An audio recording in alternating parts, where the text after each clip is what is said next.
You're listening to Tehachapod with Key Budge, Corey Costello, and Greg Garrett. It is Tehachapod time again. Key Budge, Greg Garrett, Corey Costello. Gentlemen, how are you today? Doing good, Key. Fantastic. We've just come out of Memorial Day. Greg, you and I worked together. We announced the parade, and the response from the community to come out and honor our military, those that have fallen, it was impressive. I think it was a very special Memorial Day to kind of sit back and for a moment think about all of the fallen soldiers that have gone before. And it was a momentous time. And you talk about we participated in the parade. You announced the parade. I was there. I did a little bit. I'm not that guy. I tried really hard. Corey, you would have been embarrassed by me, actually. Yeah, but that's why I didn't show. There's no chance. But all of the participants and the people, spectators, it was a great parade. Yeah. It was a very busy weekend in Tehachapi. The sense of patriotism that I took away, I felt that. The honoring those that have fallen, and just a fantastic job by our American Legion and other veteran organizations that put that together. We just played an assist role, and it was so well attended that I'm just very pleased with the Tehachapi community. And the ceremony at Central Park after the parade, very well attended. Great speakers, the folding of the flag, the singing of the national anthem, just on and on. It went very well. And arguably, it was probably the busiest Memorial Day weekend that we've ever had, with all the events between what was happening on Memorial Day with the Legion and the other organizations, plus the Stoll event, which we covered on this show. They had a couple days worth of activities, and the Western Swing Out had a couple days of activities throughout downtown with the VFW, Four Seasons Cafe. They were involved, so there was a lot happening in a short amount of time. And a little thing called the wind. It showed up too. It was so windy, or maybe not. I don't even. Did anybody notice? Because it's always windy in Tehachapi. It seemed it's been so. It was the chill that came with it. Yeah. I think that was what spoke out here on Memorial Day. And I know we've had those kind of days here in as we kick off summer, and we'll still get those cool events and maybe a rainstorm or something that'll kind of. Well, when's high school graduation next week? Yeah, so it should get really cold. It'll get really cold for about 2 days right around high school graduation, and then summer will hit. Set your watch to it. Yeah. Well, as we join together today, this was today's topic. Our special guest is Jon Hammond. So, Jon, let me just welcome you to the show because we've already got you mic'd up. So, welcome to Tehachapod. Thanks, Keith. It's nice to have you because we've been talking, Greg, Corey, and I, as we do different events and we see things. And Corey found some then photos. Yeah. And these are some historic photos around town. And then I went out and shot the now photos, try to recapture some of these moments, same spot, and look at the change. And then we started having the conversation about what historically is coming. And we happened to stumble upon a documentary being filmed about the 1952 Tehachapi earthquake. And they were putting this together. That'll be coming out sometime soon. And we thought, we need to talk about this. It's the 70th anniversary of this huge event that took place. And then we thought, who better than to bring our historian, one of our historians here for Tehachapi, Jon Hammond. And Jon was like, yeah, let's talk about it. And if folks don't know exactly what Jon does, let's put it in this perspective. Before we had Google, we just asked Jon Hammond about Tehachapi stuff because literally this is a walking database of Tehachapi history, knowledge, nature, go on and on. Well, he still knows more than Google when it comes to Tehachapi. Yes, exactly. There's no doubt about it. For those that aren't familiar with your work, and if you haven't picked up either the Loop community newspaper or the Tehachapi News, because Jon writes a piece for each edition that's in there, your family history, I didn't know this just before we went on, your family history here in Tehachapi dates back how far?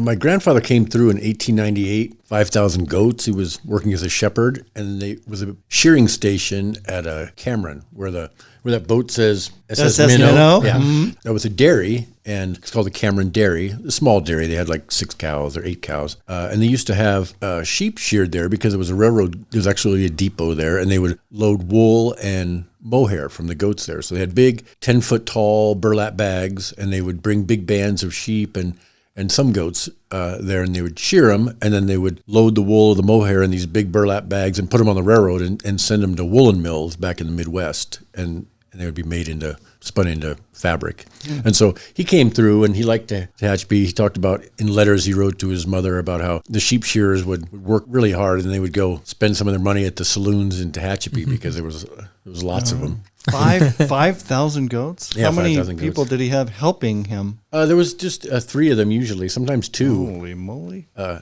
And- can't imagine even And these what. were Angora goats, so they had long hair. They used to make like mohair, almost cashmere in a sense. They did well in the desert because they're normally a desert animal. And he wrote meticulous letters back to his mother, and she saved him. So we have this great record of what it was like to be a shepherd in the late 1800s on the Mojave Desert. So he became familiar with the area that way. And then in 1921, there was a grocery store in Pasadena called the Model Grocery. It was like the big grocery store there. And people used to sometimes phone in their grocery orders and run up a tab. Well, the guy ran up a tab he couldn't pay. He had some financial reversals, and the Model Grocery didn't want to be in the property owning business, but he gave them 10 acres in Tehachapi to satisfy his grocery bill. And at that time, it was a 10-hour drive from LA to Tehachapi because all dirt roads and gravel roads. And so they said whoever paid off his $256 grocery bill could have the 10 acres in Tehachapi. So my grandfather's sisters and one of their husbands, they put their money together and did that. So they got a little farm in Tehachapi in 1921. There you go. There's another little tidbit, right? Make a Google, make a Jon Hammond. I mean, honestly, I've been to John's house, and actually it's like a museum also. His barn and all these artifacts, it rivals the Heritage Museum on Green Street. I mean, all of this data in his head and all of these artifacts in his home is quite remarkable. Yeah, it's kind of like time hasn't changed much there at the place from the 20s and you look 30s. the same from junior high, John. Mother always said I had a face made for radio. There you go. There you go. Yeah. Well, John, we wanted to talk about the 52 earthquake here in Tehachapi. You know, as I kind of mentioned earlier, Corey and I were sharing some photos, and if you go into Kelsey's, you can see photos. Yeah. We even have older stuff, you know, the city through the Heritage League as well, you know, came across great shots of Green Street and the beautiful brick buildings. And Greg and I even talk about it like, gosh, we wish this building was still here because how cool would this building have been? You know, red brick standing on the corner and you know, it all that unreinforced masonry came tumbling down. And that was we still have really ramifications from that earthquake today. I mean, in our building codes, why we only allow a certain amount of stories downtown. Those are things that all came as a result of the 52 earthquake and the loss of life and the loss of property in that earthquake. Yeah, it was a transformative event for sure, and not just the fact that it knocked down buildings, but no one in Tehachapi was expecting there would be an earthquake because that little fault, the White Wolf Fault, which runs along the backside of Bear Mountain, had been documented decades earlier, but it only runs about 34 miles, and it was just thought to be this little old extinct, short fragmented fault. And then just before 5 a.m. on July 21st, the town was shaken awake by this earthquake that registered 7.7 on the Richter scale. It's attributed, they said that 11 lives were lost, but there's actually, I spoke with a man he was driving in a vehicle past the railroad tower. There was a water tower at the railroad park, and it was only about 2/3 full, and it started sloshing, and it tipped this big water tank, and it sent a wall of water across Tehachapi Boulevard. It blew out the windows of what was then called Economy Mercantile. It was owned by the Catrulis family. It later became Catrulis Department Store. But he was in his car, and his wife was asleep in the back. It was like a van, and she got injured, and he said she later died from those injuries. So the official death toll is 11, but it could be 12. Probably rose, afterwards, yeah. Wow, so I was thinking about, Key, remember when we had a podcast about the earthquake out in Ridgecrest some time ago, and a little-known fault. And so these little-known faults are the ones that are the sleeping giants. You know, we have the San Andreas that runs up and down the length of the state somewhat. And people always think, oh, the big one, San Andreas, it's going to zip apart, right? We're going to become 2 states. But these little faults are the ones that can cause some significant damage to communities like Tehachapi. Think about 7.7 in the 50s, too. I mean, that's, you know, Ridgecrest was 7, I don't want to mess this up, but 3 or 2 on the big one? I think 7, 3 or 7. With minimal damage, with the exception of the larger, older buildings on the base, which were built in the 40s. Because of new building standards. Yeah. So 7.7 in 1952 that was a life changer. Yeah, and the Richter scale it's kind of deceiving to people because it's an order of magnitude. Each number you go up, so an earthquake that's say 8 on the Richter scale is not twice as strong as one that's 4. It's 10,000 times stronger than one that's a 4. So people think that one that's like, 5, well, it's not that much more than a 4. I go, yeah, it's 10 times more than that. So it was a massive earthquake. It was felt over 160,000 square miles. And of course, it did the most damage in Tehachapi, but it also did some damage in Arvin, damaged some structures. But in Tehachapi, the main damage was downtown because of all the unreinforced masonry that did tumble into the streets. Vaughn Squires owned a drugstore, which is where Gallery and Gifts is today, on the corner of Tehachapi Boulevard and Green Street. And he was awakened by the earthquake, of course, like everybody. And he jumped up and was hurrying down to check his store. And he was partway down and he realized he didn't bring his keys. He thought, I should go back and get my keys. Well, he decided to go on ahead, which when he got there, he saw it didn't matter because the building, the whole front was falling into the street and the windows were broken. So he didn't need a key to get in his business. And that created those issues too. I mean, we have stories going back to even not only Tehachapi, but Bakersfield as well. We didn't have much of a highway system at that point. So the roads were blocked. I know 99 was blocked in Gorman because of a rock slide. The railroad was really messed up and offset. So that was out. So the access was an issue. I remember talking to someone years ago and they told the story that they had folks that were sort of stuck coming from the Mojave area and they basically got on horseback and rode Cameron Canyon into Tehachapi to figure out, okay, what can we do? How can we help? That was really the only way to get anything in for a while. Yeah, there was even one of the fatalities was a 16-year-old girl named Florence Fillmore, and she was at the Delman Bright Ranch in Bright Valley, and she was sleeping in a milk house. And usually they would have a water tank above, and it would be a stone structure or concrete that would support the water tank, and unfortunately it collapsed and killed her. And the people she was staying with, they put her body in the back of a pickup truck and were returning it to her family in L.A. They're kind of like panicking, and they had to be turned around at Willow Springs Road, and they said, no, you have to have a coroner come out, and you have to, even though there is an earthquake, no one's denying there's an earthquake, you still, if someone's lost their life, it has to be investigated. You can't just remove them. So they were sent back to Bright Valley. But most of the fatalities were at a secondhand store on Tehachapi Boulevard where it collapsed down in the basement, and there was a family with a number of children who were sleeping down in the basement. And that's where the main loss of life came from. We had a lot of that too. A lot of you bring up the basements. Some of those are still sort of in existence. I mean, they're not really habitable, but I know some of the buildings were built on top. Currently, I've talked to people, they're like, yeah, I got this weird basement underneath me, and those are part of the original structures. And some of that stuff, some of the vaults and things that are around are still there underneath the street, but those were part of the old buildings. Yeah, and they were root cellars, really. I mean, they were used for food storage, and some of them were before refrigeration even. There was a really cool one at the Jeffers place, Jeffrey Road, that connects to Old Town Road. It actually was named after a family named Jeffers. It was just like many street names that gets it wrong, like Bert Dennison, for whom Dennison is named, didn't have two N's in his name next to each other. But sounds like Ellis Island. When you're coming over from Europe, the old country, it's what do you say? What can you spell? How does it sound? Yeah. Costello, right here with an E on the end. Yeah, right. That was not done. That was done at Ellis Island with a stroke of a pen by the guy who said, what's your name? And what's an Irish immigrant going to do? Fight with the U.S.? No, you accept it and you move on. Yeah. There was a friend of mine that lived in Tehachapi, Anthony McDemus. People assumed he was Irish because he has an Irish last name. His family were Greek, and his grandfather's name was Macro Demetris, which means Big Thomas in Greek. And he got to Ellis Island, and they asked his name and said, Macro Demetris. I go, McDemus it is. That's why probably most of us are Smith and Jones. Yeah. Because it was just easier. Yeah. Simple. Going back to with the earthquake, do you know what the population was back in 52? I mean, now we're about just under 40,000 currently in the community. In the zip code. Yeah. The city was about 2,000. Yeah, the city was that's what the figure I hear used the most is 2,000, with another 500 in the outlying area. And there wasn't much damage in the outlying area because mostly were frame structures, and they just gave with the earthquake. Well, with one exception, the Cummings Valley School was totally destroyed, and there would have been fatalities of school children had school been in session, but it was so early. That's what kept the casualty count down, was not that many people were out and about at 5 o'clock in the morning. There was one guy they thought initially thought was another fatality. There was a big building right across from the parking lot of the old Jacobson Junior High, which is now partially Saracoso College. Right across their parking lot across Tehachapi Boulevard, which was a later place called Clouds Precast. But there was a building there was part of the Summit Lime Company. They would bring limestone down from the limestone mine up in the mountains. They would store it there before putting it on the railroad. And it was kind of damaged, and there was a body there, but it turned out it was a a local guy who was drunk and he was just hungover. So he recovered and he slept through the earthquake. Can you imagine the guy who was investigating that death, as you pointed out earlier, right? And all of a sudden he just sobers up and stands up. Can you imagine that story? Yeah. Yeah, he probably woke up and thought, what the heck? What just went on? That was some good whiskey. Yeah.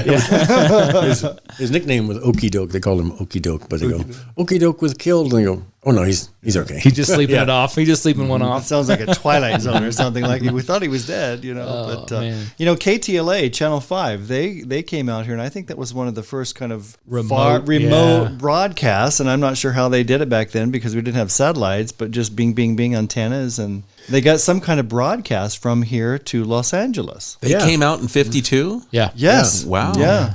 And then the governor at the time, Earl Warren, came and visited Tehachapi. Tehachapi didn't get a lot of assistance, though, as it turned out. There was nowadays, usually when a community has a disaster, there's an emergency declaration and funds are made available, but that didn't happen for Tehachapi. Well, that makes my point and our point at the city of Tehachapi. We continue to promote the fact that we should be self-reliant. Yeah.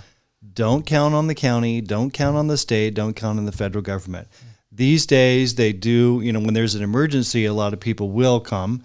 I know in Ridgecrest, there was a lot of resources made available. They to were them. isolated. It They was were only isolated. Ridgecrest. And thank God for that. But still, you always need to be prepared, whether it's with your finances or your public safety or anything emergency preparation. You need to be prepared locally, and it's all about community at the end of the day. Because if you think big government's going to take care of you, you're wrong. Yeah. We need to be self-sufficient. Yeah, we saw a lot of. You see a lot of that too. In the aftermath stories, to your point of just it was a neighbor helping neighbor clean up, that sort of thing, because that assistance just wasn't coming. Yeah, farmers brought their tractors to help clear the streets. You look at those old photographs. My grandmother took a number of color slides of that day, and there's not that many color images because color film was relatively new. You couldn't get color prints, but you could make color transparencies or slides. And so her camera was back in Kern River, South Fork Valley. And so my grandfather went, and he had a hard time getting there because the LA Aqueduct had broken in a few places and washed out the roads. But he went up over 178 and got her camera and brought it back. And so she took color slides of the damage that day. One of the famous photographs is a car that was crushed by falling bricks, but none of the tires were popped. And they had Goodyear tires. So Goodyear used that in a full-page ad, I think in Life magazine, a year later, showing how strong these tires were. Great marketing. The car could get crushed and the tires didn't pop. Wow. I've seen some pretty crazy photos of the railroad, of the way the tracks just twist and the tunnels that were collapsed. And yeah, getting the line open, because even to this day, Tehachapi is considered the busiest section of single-track mountain railroad in the world. There's most of the parts we see wherever there's crossings, of course, is double track. In the town of Tehachapi, it's double track, and there's many sidings that are double track, but the rest of it is single track. The tunnels, they're all single track. And the effort that Southern Pacific Railroad put into restoring the train tracks and getting the line open again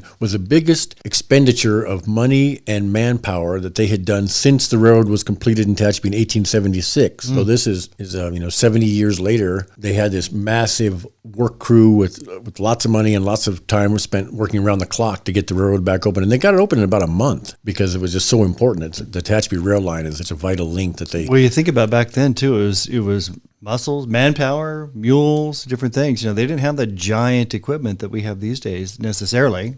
Big cranes, obviously they had equipment, but not at their fingertips like they do today. No. And they, like I said, they sent workers from all over to get the railroad back open again. That was and the earthquake had effects that people don't really think about as much. Like there used to be hotels in Tehachapi. A number of them would have like 8 or 10 rooms, and there would be retail space down below and then a hotel up above. And some of the photos show where the walls peeled away, you can see the beds. There was actually a man sleeping in one of the beds. One of the bed legs is outside the building, leaning there. There was a guy sleeping in that bed when that happened. But those all went away after the earthquake, and they were replaced with motels, with single-story motor lodges. And Tehachapi also had a switchboard operator system, telephone system at the time. It was the switchboard's office was located where at Kelsey's restaurant, now it's Sheridan's Consignments, but in that particular spot on Tehachapi Boulevard. And it was all damaged. They went out and they managed to run a line off the railroad line. And so the operator who was on duty at the time, Ada McLaughlin, she was in a house coat when the earthquake hit, and she went outside and they set a table there and they would allow residents one phone call. It's like being arrested.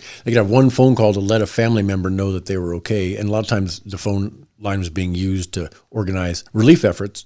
And then she said at the end of the day, she looked down, she still had her house coat on. She'd never had time to change, but that was the only phone line out of Tehachapi for quite a while. So the phone company had a switchboard, had a direct dial system that they were going to give to the city of Delano, but because the system was so damaged in Tehachapi, they ended up switching. So Tehachapi got eliminated the old switchboard operator system probably 10 or 20 years sooner than it would have been because of the earthquake. And the phone company they temporarily set up the office where now it's Family Life Pregnancy Center. It was called the Oddfellows Hall. They set it upstairs there, and they sent a man from Bakersfield to stay with the women who were the operators to make them feel safer when there was aftershocks, because there was 99 aftershocks that registered 4.0 or greater on the Richter scale. So you could definitely feel them. And Pat Gracie, who was one of the operators, said, that man from Bakersfield was the first person out the door if there was the slightest tremor. And the Tehachapi women just stayed and worked or went out more leisurely with it. So the Family Life Pregnancy Center, it survived the earthquake. So that must that was going to be my next question. What were the other? Oddfellows Hall was one of them. The BK Theater had very little damage. The BK Theater was like almost unscathed. It made people so nervous about future building that the Masonic Lodge, which is now the Tehachapi branch of the Kern County Library, was one of the first new structures built, and it looks like a bunker. I mean, the windows are like rifle ports originally. I mean, they've replaced them with very nice windows now, but people were so traumatized by the experience of the earthquake and what it had done that the buildings after that had lots of reinforcement, very thick walls and lots of concrete. And it made like a bond among the people who lived through that. Well, the hospital was the same way too. When they rebuilt it, what was the old that just got torn down. I remember when they were tearing it down, they were like, "This is pour in place cast concrete. This is almost a bomb shelter that was built as a hospital." To your point, right? That's one of the reasons why it was not very feasible to remodel it into something else, because the hospital had been located in an old boarding house, an old 2-story boarding house. It was a Captiville boarding house. Then a husband and wife team, Harold and Madge Schlotthauer, had bought it, converted it into a hospital, and that's where it was the morning of the quake. They moved patients out onto the hospital grounds. There's photographs. You can see them in their hospital beds on the lawn outside the hospital. And then, so it was torn down. The new plans, some of them called for the removal of those 2 large deodar cedar trees. And Dr. Schlotthauer told the architect, no, I want those trees saved. And then he argued with them and said, well, it would be a lot more efficient use of space if we just removed those. And finally, they called him Dr. Harold, said, either design a hospital around these trees or I'll find a different architect who can. So the trees ended up staying, but the hospital ended up being, like Corey said, these poured walls, like a prison. And so it made it very difficult, even in what would normally be interior walls, to convert that building to something else. So that's why the decision was made to level it and then replace it with something better. You know, Key, John said something earlier about that one phone call out. I was thinking about emergency preparedness. We've talked about this before, but I think it's worth repeating. You might think about, and Key, I think you have this process already within your family. If something happens in Tehachapi, there's going to be limited phone service. You might want to have a process where you can call somebody outside of town, whether it's in LA or Vegas or Frisco, wherever, and make contact with that family member and tell them, we're okay, we'll contact you when we can, or something of the sort, right? Because I think, learning from the 1952 earthquake, we've learned a lot about processes and code enforcement and, building safety, those sorts of things, but also communications out, right? You need to have a process in your own circle. Yeah, communication plan for emergencies is really the first thing that you need to put together with your family. And it's a lot easier to communicate outside of the area in most emergencies, like an earthquake, that it's easier to get that outside line to someone maybe in LA or across the country, a family member, and you can use that as the check-in point. If it's someone here local where I'm trying to contact my wife across town, the lines are going to be busy. The data is going to be down with cell service and things. So having that out of the area contact is really critical. And then knowing that everyone should reach out to that person is one of those things we teach in the emergency preparedness planning. But having a communication plan, I think that's really what you were talking about, Greg, is have a plan in place. Absolutely. I want to go back to this another aspect, another one of those kind of stories. We had, at the time, we had a women's prison out in the Cummings Valley. And so there was obviously a huge impact to that area. There's like over 400 inmates at the time. And so there was quite a bit of a scramble to get them sort of accommodated after the earthquake. Yeah, they had built that prison. It was supposed to be an experiment in rehabilitation, and it really was. They built it looked more like a campus, like a college, like a East Coast college campus than it did like a prison. The only people with weapons were a couple men at the gate. One of my great aunts was called him a matron. She was now it'd be like a correctional officer, but they call her a matron. She worked out there, and the women were given fabric and they could make their own clothes, so they didn't have like a regimented uniform, and they were organized into like houses that way. It wasn't just minimum security either. There was women the women's prison was open from 1932 to 1952. And there were women who went from Tehachapi and were executed in the electric chair. So it wasn't that there was only, like it was just a minimum security facility. It was one of only a couple women's facilities in the state of California. And so when it was damaged, they housed the women in tents on the prison grounds throughout the summer.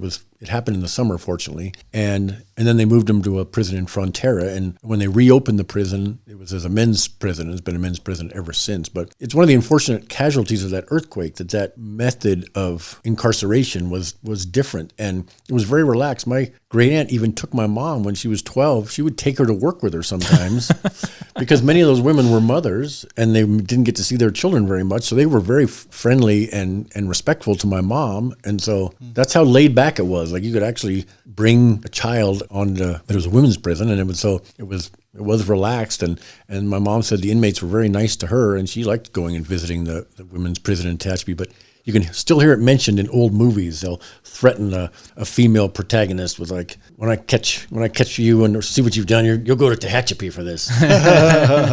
You brought up the fact that this happened in the summer. Did that potentially, because you got to think, pre-air conditioning, that kind of stuff. A lot of folks, there was porches on homes. People slept outside, even especially in Metro Bakersfield. I know there's some of those old, you go to the Oleander area, the really old downtown. There's giant front porches because that's where people slept because it was too hot to be inside the house. So could that maybe minimize some of the fatalities, that sort of thing? People sleeping more outside? It could have, and it also, once it happened, then like most of the town moved outside because they slept outside all that summer until they got confident enough, because there was all these aftershocks. So once you've experienced a very powerful earthquake, then you feel another one starting. It seems like it's happening again. So there was 99 of them. We read about earthquakes that are 4 point something, and we'll read about those in the newspaper. They'll have them online about there was this pretty good earthquake that was 4 point something. Well, Tehachapi had 99 aftershocks that were 4.0 or greater. So people lived with earthquake sensation for quite a while afterwards. And like I said, we're slept outside. That's one of the things that bonded people. Like if you lived through the earthquake, like you spent the rest of July and August, maybe in September, sleeping outside. Most people did. They go inside to cook and stuff, but they would sleep outside. Another thing, it had been very hot. It was July 21st, so it's not unusual. But it happened to be very still and hot before the earthquake, and then it hit. And so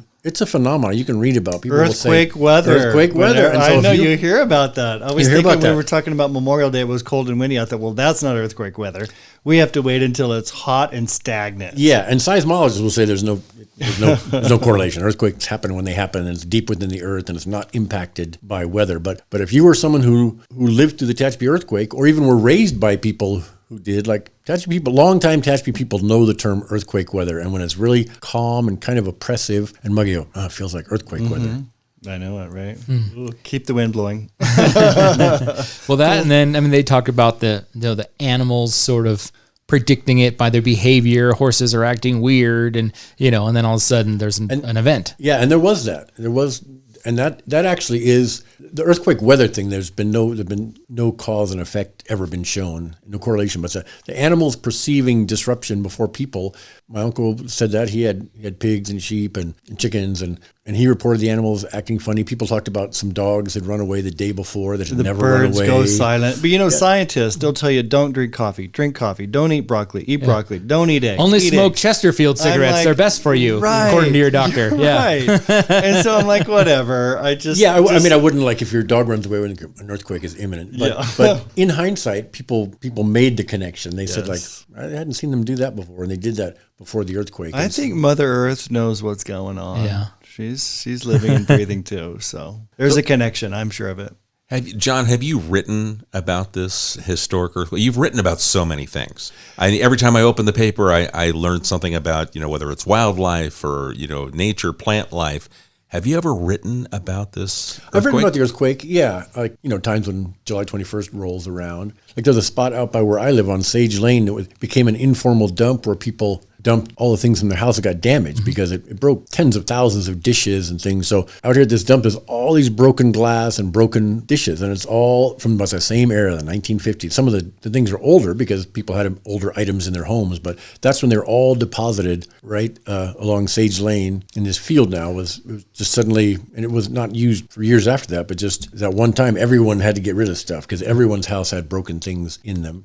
There's a couple of those in the city as well. Former sites or burn dumps, burn dumps, or even just some of the masonry that was damaged got thrown over the side of a hill down by the railroad, and that's where it's still underground today. Yeah. Now, we don't want people digging around trying to find an artifact. Being very, very. But we're not going to tell you where they are. Yeah, and most of it's just bricks. It was just stuff that was damaged and no longer usable. That's the one of that other site was everything was broken before it was thrown there. Right. Yeah. When I was a kid, there used to be a burn dump up Curry. Don't tell anyone where it is. Just generalize. Just generalize. But if it was burned, that's all right. It seems freakish now, but you would go and dump things there, and then you would light your own fire yourself. Yeah. That was your responsibility. You dump the stuff, and you would bring some newspaper, and you would light your trash on fire, and then drive away. Well, there was no law. There was nothing saying you had to stay there till it was out. That wasn't part of it at all. It was kind of around by bare dirt, but there would be these smoldering piles from earlier people and earlier in the day or the day before. And I remember being a kid, loving to go there because you could just dig around. You would find such cool stuff. And it was this post-apocalyptic scene of this charred, and things that are metal don't always burn up, so you could find some cool stuff there. So I just think that's one of the things I think about about how life has changed. I go, and now we have to separate everything. Well, walk the alleys downtown. Everything. Walk the alleys downtown. You'll find these what look like fireplaces still facing out of some of the older homes. That was your trash service. Yeah. You just lit it on fire. Yeah. We would take 55-gallon drums and punch a couple holes in the bottom to serve as a draft, and then put a screen on top to keep papers from blowing away. And many people had burn barrels right in their backyard. I can't imagine what that scene was like post the earthquake, as people are dumping stuff. But there must have been fires everywhere as people are burning the stuff they're pulling out of their homes. It wasn't good anymore. It's not like you had somebody just pick it up and haul it away like we do now. So I can't imagine that was. That was probably a talk about post-apocalyptic. You probably had burns going everywhere. Yeah, there was no trash service in the city of Tehachapi in 1952. Yeah. You took care of it yourself. Now, since 52, what's, because I ask you this not because you're old enough to go back to 52, right. But you have seen the photographs. You've gone through the changes since 1952. What are some of those things that you've noticed here in downtown that are things that are very similar? You mentioned a couple of buildings that still exist, but I'm kind of intrigued by the changes. Yeah, well, it did have an effect on everybody who was there, and so the buildings did reflect that. They weren't as creative. They looked more like square kind of boxes, and they were just concerned about earthquake after that. It said they got rid of those little 2-story hotels and replaced them with motels around town. We went from switchboard operator to direct dial. And as far as the buildings around downtown, people began to, when it came back, it did prompt kind of a revival in Tehachapi. And it was, like I said, it was all business people doing it on their own. Because Dick Johnson one time, he went to track down, Tehachapi get any money for the earthquake? And all he could find was some money that went to the Red Cross and didn't necessarily go specifically to Tehachapi. There was a few churches that got some assistance, like the Apostolic Faith Church, a little congregation there on C Street and Curry. They had a very old church building, and it was damaged, and they got assistance with donations to build the building that's there now. So there was private donations, but there was no FEMA. FEMA didn't come in. No, there was none of that. Was that building? I'm curious. What is now Pierce Renewables, WWS, was that a pre-earthquake building? I'm trying to remember because I know when the Cummings purchased it and renovated it, they had to reinforce the masonry inside of it. Yeah, no, that was actually built as a bowling alley. Mm-hmm. That was actually a bowling alley, and they had hand pin setters. There was a little 4-lane bowling alley when it was originally built. Okay. And so, it was prior to the earthquake. Okay, gotcha. Because I think if you go, and that's what I assume when you go in there, because they expose the brick. And when you go into some of the offices, Yeah. You could see cracks, and they'd been filled in, but it was, you want to talk about building character. Now, it's all been reinforced since to meet new California code, but it's still really cool. You can really see the damages from the quake, in that building specifically. Yeah, and the packing sheds along Tehachapi Boulevard, they predated the earthquake, where Conan's Bakery is now, and the Apple Shed or the Shed, those structures predated it. There was a few frame houses that got actually knocked off their foundation so much, a few were torn down. Most of them, they just gave with the quake. It wasn't the most disruptive in the motion, because quakes move. Some quakes do a lot of slip shifting, and some do a lot of up thrusting like that. But the Tehachapi earthquake, for as powerful it was, could have been a lot more destructive. It was thought initially that Bear Mountain had gained 10 feet in elevation. Later, it was determined that that was a little bit more. It wasn't quite as substantial, but it still gained 3 feet in elevation the morning of the quake. Bear Mountain did. Can you imagine the force to lift that? Bear Mountain, 3 feet. Holy moly! Yeah. Looking at the estimates, at $1952, $60 million in damage. Can you imagine what that would be today? Well, an interesting thing is that the highest dollar impact, the damage caused by the earthquake, was not to the city of Tehachapi or the buildings, but it was to irrigated crops in the southern San Joaquin Valley, because it ruined so many wells and pipelines. And on July 21st down there, the weather is over 100 every day, and there just simply wasn't time enough to get irrigation systems reestablished. So tens of millions of dollars in 1952 were lost in the southern San Joaquin to farm crops. Wow. Yeah. Speaking of force, and there was a 20th anniversary, or a story written about 20 years ago in the LA Times that talked about it, and they said, they quoted a Caltech seismologist who said the thrust of the Tehachapi earthquake was equal to 1,000 billion horsepower engines running for 1 hour. That was the force. I can't even fathom that. Difficult to imagine. Yeah, I can't even fathom that number. What did you say? 1,000 billion? 1,000 billion horsepower engines. That's a big number. Running for an hour. That's a lot of horsepower. Yeah, that's a lot of horsepower. John, what motivates you when you're out riding?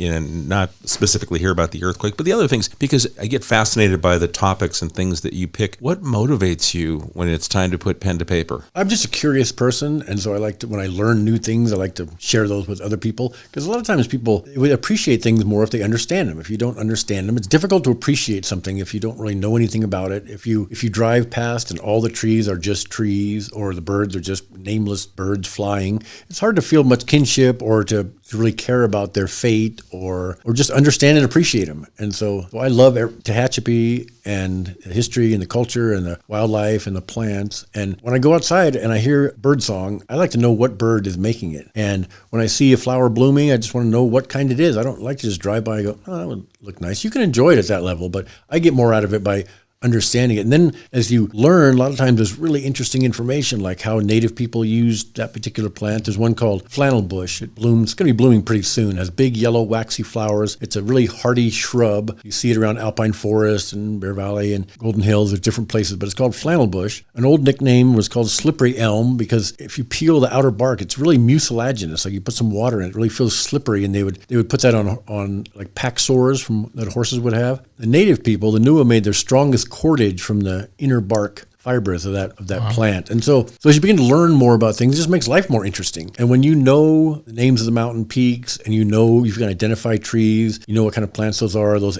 animals, you just feel more at home in the world. It's like if you move to a new town and you don't know anything, you don't feel really very at home there. But once you know the names of the streets and people recognize you on the street, and you feel more at home in the world. So that's how I feel about Tehachapi. And so if I can help people that have moved here more recently, or even people that grew up here but just never thought about the differences in the kinds of oak trees, or where turkey vultures come from, or where they go, when you understand more, it just makes you feel more at home in the world. It makes it a more interesting place. I think we could all take a cue from Jon, yeah, and do a little more of that. Well, a lot of the stuff too. You brought up the Nua or the Kauai Sioux. I've learned so much about them through your writings and your research, because you've pointed out the language is not spoken very much anymore. It was a sing-song language. There's not a lot of that left, but just kind of, you understand especially their traditions in this land and what they saw initially, and it kind of makes you feel a little more connection to the Tehachapi area when you understand what the Kauai Sioux or the Nua went through. Yeah, they had names for springs that have no name today, water sources, or some of the canyons that are scarcely even, you look on a topo map and go, there's no name on that, but the Nua people had names for it. There's a related people, Chemehuevi. They're the closest linguistically. They're also in the Southern Paiute family of tribes, and the language is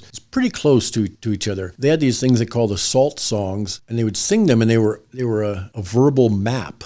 And they would say where to find salt and water and plants in these 4-state areas, because they would go in Arizona, California, Nevada, and Utah. And just by singing these songs, memorizing these songs, it was a map in your head. They had no paper and they didn't have any written maps. But singing this cycle, the salt song cycle, would tell you as you were traveling where you could find water or salt or food and things. So to know that the Nua people ventured all over the Tehachapi Mountains and knew it well and knew what plants they could eat and how to survive, they just were amazingly tenacious and intelligent, resourceful people. And so I just have a huge respect for that. And so it was very difficult to conceive that they, all of their knowledge gained through centuries of living here was useless. So, and of course it wasn't. So I found interesting things like some of the aged Nua women. They told an ethnographer an ethnobotanist named Maurice Zygmunt, who came here in the 30s, they told him that California grizzlies used to eat large amounts of this plant called kuvus. In books, it's called spring gold, but it's kuvus, Lomatium reticulatum. And I wondered about that. I saw that reference in Zygmunt's book that some of the old-timer ladies told him that California grizzlies, and there used to be a lot of California grizzlies in the Tehachapi Mountains. Bear Valley and Bear Mountain are not named for black bears. They're named for California grizzlies. And I wondered if he gotten that right, because he didn't speak Nua. He had to have a translator, tribal member who spoke English and Nua, and his informants that he spoke to didn't speak English. So I wondered if they got that right. And then I read that Rocky Mountain grizzlies, when they emerge from hibernation, one of the most important plants they eat is a plant they call biscuit root. And I looked up, and biscuit root is another Lomatium, and it looks just like kuvus. It's a different species, but it's the same genus. And so I go, it was right. Like this oral tradition. And as recently as the 1920s, there was an Indian woman, she's passed away now, but she told me her grandmother remembers seeing a man, Oko Etapanua. He was wearing a loincloth. He was an old Indian man. So the Tehachapi Indian people, some of them were among the last ones to be in a civilized or tamed down. They weren't warlike, but Harold Williams told me, Kauai Sioux elder who's passed away now, a great human being. Harold Williams told me that we were like the tara. That's how they say California quail. You kind of roll the R's like the wing beats of a quail when they get startled. So they say tara. We were like the tara. We just melted away into the hillsides, and they would go to Walker Basin and up into the hills and get away from people when they're being displaced. But there's so much, you just have to, it just seems like common sense to think like if people have managed to survive somewhere for thousands of years,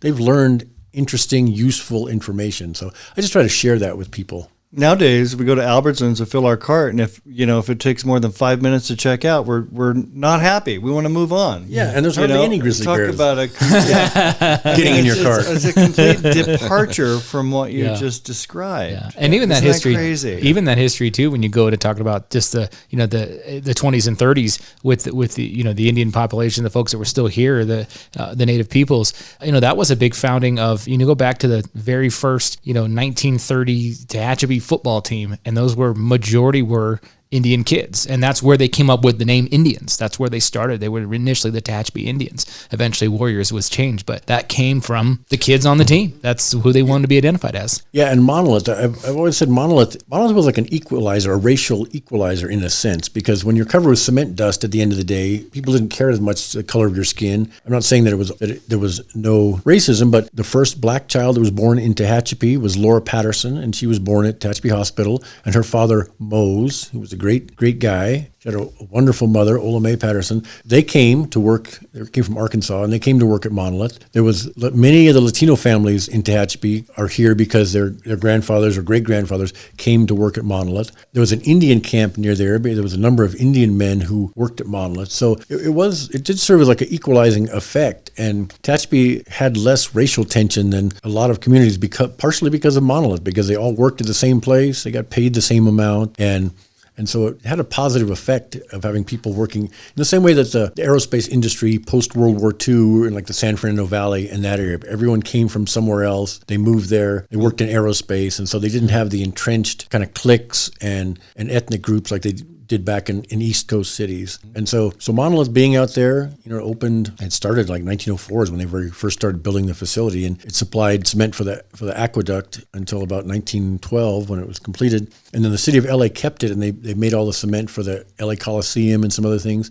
and they sold it in the 1920s. But all through the years, it's just been open. They would hire people who were willing to work hard, and so there was a number of Indian people who worked there, as well as Latinos and some black people and white people. We even had that conversation recently with our, we redid when they're redoing the council maps, and the demographer has to use that. And he said, what was his quote? Homogenized milk. Mm-hmm. He said, this community is homogenized milk. I don't have one area this is a Latino neighborhood. This is little Saigon. This is Koreatown. He goes, I don't have that here. Your minorities, your white folks, everybody's in the same neighborhoods. You're all equally represented across, as opposed to being, sort of segregated in a neighborhood. So that was really fairly complimentary, and it makes sense to stick with tradition of what you just pointed out with Monolith. Yeah. So I know we started this podcast about the 1952 earthquake, but man, we have really covered a broad spectrum, and I already have 5 more podcast ideas. I was just going to say there'll be a whole series of Jon Hammond podcast and others. We were talking about the films that we got sent by Coy Burnett's granddaughter. Got sent to City Hall, and I got to get those to John at some point to have him look at them, and they're amazing. And he used to take the whole crew to Catalina Island once a year. We've got those films. There's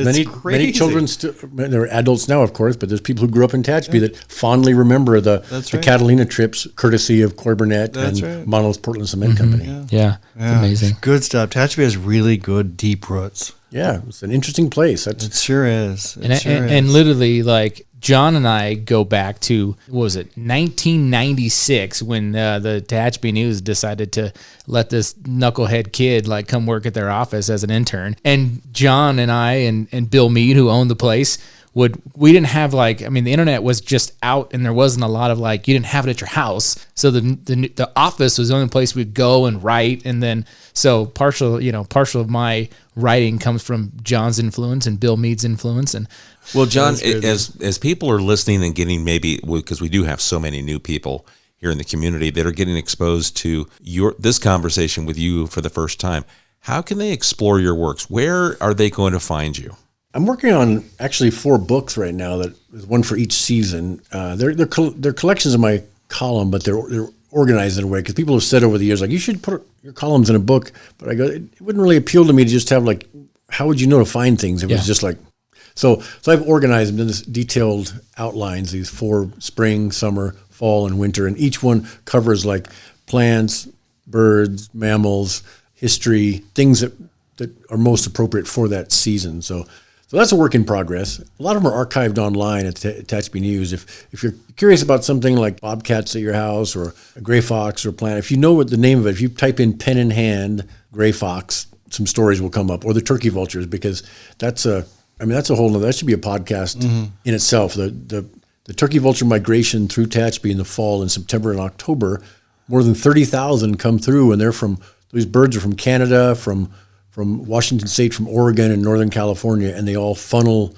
through. They come down the San Joaquin Valley against the west side of the Sierra Nevadas, and then they funnel over through Walker Pass. More than 30,000 go through Walker Pass, and more than 30,000 go through Tehachapi Pass. And we know that because we had vulture counts for 3 years in a row to figure out. So that's a whole nother story. But that'd be great. We're going to do it. Your columns currently, Tehachapi News and The Loop. And The Loop, yeah. I don't know how far they go back and archived in The Loop, but they're also put on there about the week after they And you usually write something for each Experience Tehachapi magazine that comes out, and one's coming out soon. Yeah. Is there anything to preview in that? Do you have anything coming out in that folks look forward to? Yeah. Don't talk about the dumps. No maps. No. But there'll just be more. I try to. There's just interesting things about Tehachapi that people a lot of times aren't aware of, and sometimes when things change, like Key and I were talking earlier about how the only thing constant is change. Things keep changing, and it's how quickly you forget things that used to be part of I don't know if Corey, do you remember? Did they still have bonfires when you were a little kid? Yeah, we had the homecoming bonfire where I don't know when they stopped it. Probably after our year, because we usually had the tendency to elevate things. But yeah, that was a huge tradition. I remember being a little kid, you could feel it from 100 feet away, this giant bonfire. And they would have competition among the grades, mostly the juniors and seniors, who could contribute the most scrap wood for this bonfire. One time, this friend of mine, he's older than me, but they had gotten the outhouse from the quarry up at Mama's. Well, it was still in use. They had taken it. That's why they stopped these bonfires, but they did end up having to pay to replace that outhouse that they threw on top of the fire. The senior class did win that year, thanks to There you go. I think a lot of that got changed, I want to say, after the Texas A&M bonfire tragedy, when somebody was on the pile and the pile collapsed and the student died. Students. I think that's sort of like had a ramification sort of nationwide where people are like, and even afterward, and when California suffers from a year-round fire season now. It just doesn't seem like the most prudent thing to do. Like, in our winds, we're gonna have a giant bonfire.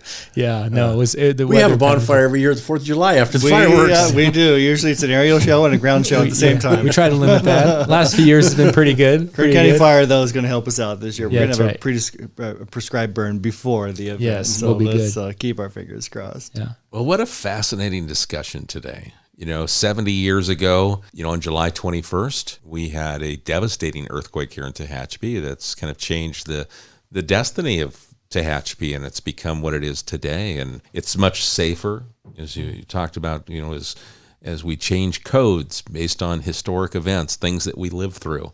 So we're a much safer community. Yeah. We are, and it's been an interesting conversation, but kudos to the Heritage League right downtown on Green Street. They have commissioned this film they're putting together, and it'll be available for purchase, I think, later this year or maybe early next year. But it's a real production that they're putting together here, and they have actors, and I think it's going to be worth purchasing and helping out. And recollections of people who lived through it. Interviews. We saw that, like, tick tock, like the time was growing short for some of our elders who were around and lived through it. Like Pat Gracie was a switchboard operator, and Pat is Del Troy, lots of people. Mm-hmm.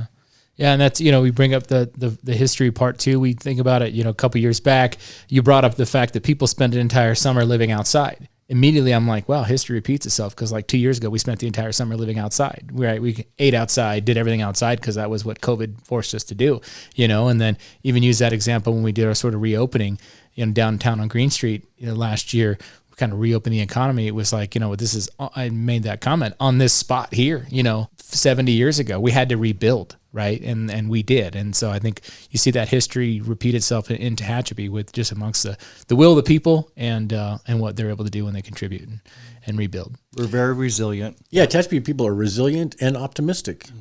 Yeah. Keep it that way. Well, I think with that being said, we'll leave that. I think we'll end it right here. And then, John, I want to give you the open invitation to come back so we can have future discussions, and we'll find some more topics, or maybe you'll throw one to us. Say, hey, this is coming up, and maybe it's what you talked about before we even started recording, the 150th anniversary that's around the corner. That's just 4 years away, as we've heard from Keith Sakowitz over at the depot, and the history of the railroad and interesting timings of things that are going on. Yeah, because the Tehachapi in its current location was established in 1876, so exactly 100 years after the United States was officially established, so it's easy to remember. I was born the same year as the first mountain festival, so it's easy for me to remember, like, which mountain festival is this? I know. I love it. Well, guys, anything else that we want to mention before we close? I don't think I have anything other than thank you very much, Yeah. John. Oh, you're Appreciate welcome. your Thanks. time. It was fun. Yeah. Appreciate your time. Yeah, appreciate the time, John. Well, folks, if you've got a question, maybe it's for John or one of us, send it to media@TehachapiCityHall.com. We're happy to get that to John, or maybe it's a topic you'd like to hear him discuss with us more. What's the idea? What's the Tehachapi history that we want to know about? And then we'll bring John back in here. And I love, in coordinating with John, he goes, I don't use a scheduler, so we're going to have to touch base a few times leading up to it just to.